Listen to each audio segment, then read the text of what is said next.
and today I'm going to share with you my English project. In this video, I will show you several parts of learning English talk, daily activities, and conversation. Part 1. Activities I am doing now. Present continuous tense. Part 2. Activities I have finished. Past present perfect tense. Part 3. Activities I have been doing. Present perfect continuous tense. Part 4. Using how much and how many in question and answers. Part 5. Comparative and superlative sentence with object. Part 6. A dialogue at the traditional market.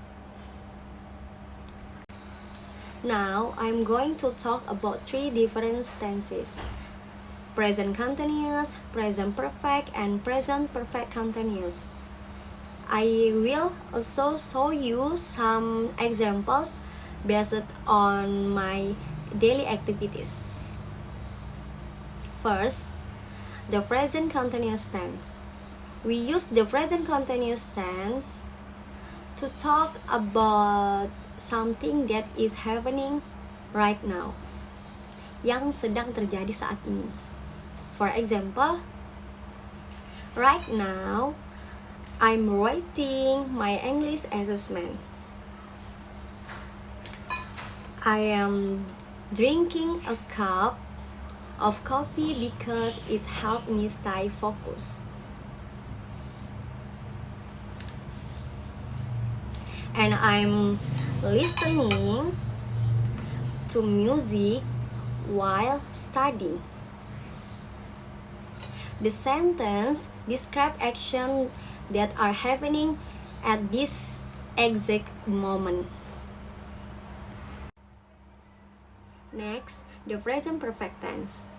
We use the present perfect to talk about actions that are already finished or have just been complete, menyatakan kegiatan yang sudah selesai dilakukan tapi masih ada hubungannya dengan waktu sekarang.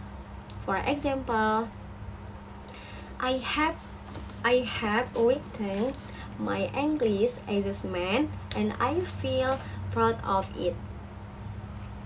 Saya telah menulis tugas bahasa Inggris saya dan saya merasa bangga. I drank a cup of coffee in this morning before studying. Saya minum secangkir kopi tadi pagi sebelum saya belajar. And I have listened to some music to relax. Saya telah mendengarkan beberapa musik untuk bersantai. Finally, the present perfect continuous tense. We use the present perfect continuous to talk about an action that started in the past and is still continuing now. Menunjukkan bahwa kegiatan tersebut dimulai sebelumnya dan masih berkelanjutan sekarang. For example, I have been writing my English assessment for about 1 hour. Saya sudah menulis tugas bahasa Inggris saya selama sekitar 1 jam. I have been drinking coffee since this morning to stay awake. Saya sudah minum kopi sejak tadi pagi untuk tetap terjaga. Maksudnya tuh kayak tetap terjaga stamina-nya. And I have been listening to music while working on my stack.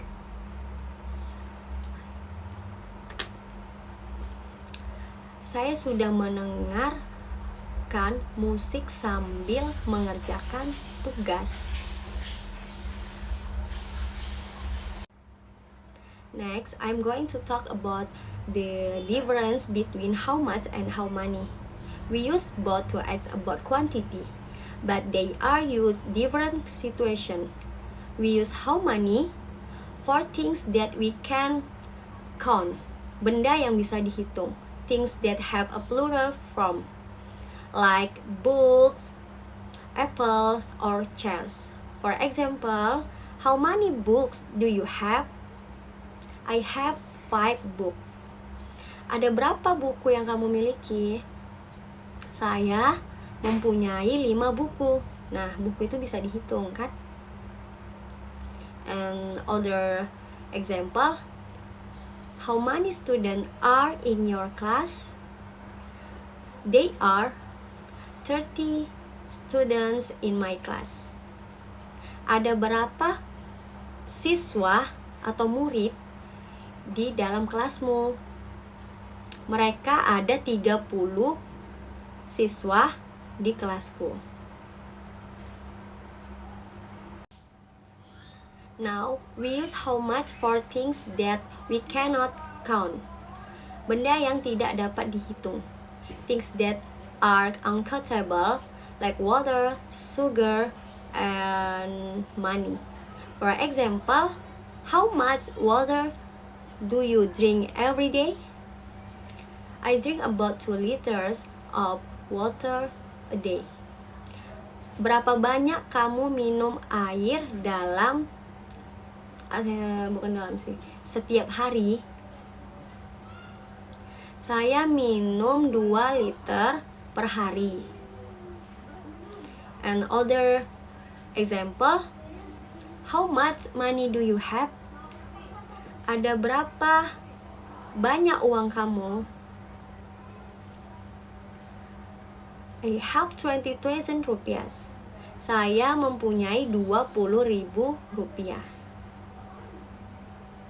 So, kesimpulannya, how many digunakan untuk kata benda yang bisa dihitung. Countable nouns. How much digunakan untuk kata benda yang tidak bisa dihitung. Uncountable nouns. Next, I'm going to talk about comparative and superlative sentence. Using objects around us, let's look at these 3 items: a laptop, a tablet, and a smartphone. The laptop is big and powerful. The tablet is medium size. And the smartphone is small. Now we can make some comparative and superlative sentence from this object.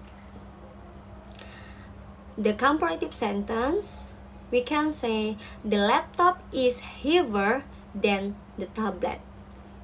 Artinya laptop lebih berat daripada tablet. Next, the superlative sentence, we can say the smartphone is the smallest device among them. Artinya, smartphone adalah perangkat yang paling kecil di antara ketiganya. So, kesimpulannya, gunakan komparatif untuk membandingkan 2 benda. Biasanya dengan menambahkan R itu E dan R ya. Atau kata more. Contohnya bigger than, lebih besar dari. Heavier than, lebih berat dari. Nah, kalau superlatif untuk membandingkan 3 benda atau lebih dari 3. Biasanya dengan menambahkan the, est, s gitu ya, atau the most. Contohnya the biggest, the heaviest. Nah, kalau the biggest berarti dia tuh yang paling besar. The heaviest, yang paling berat.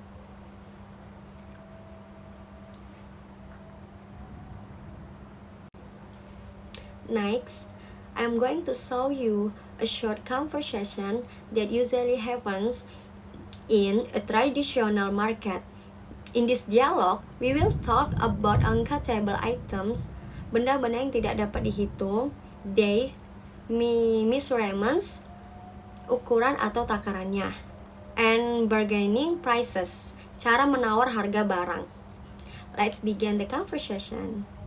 At the traditional market, buyer: excuse me, how much is this sugar? Seller: It's 18,000 rupiahs per kilogram. Buyer: oh, that's a bit expensive. Can you give me a discount if I buy 3 kilograms? Seller: okay. I can sell it for 50,000 rupiahs for 3 kilograms. Buyer: great, how fresh is this tea here? Seller: it's very fresh. It comes from a local farm. Buyer: nice. How much is the tea per pack? Seller: it's 25,000 rupiahs per pack. Buyer: okay, I will take 1 pack of tea and 3 kilograms of sugar.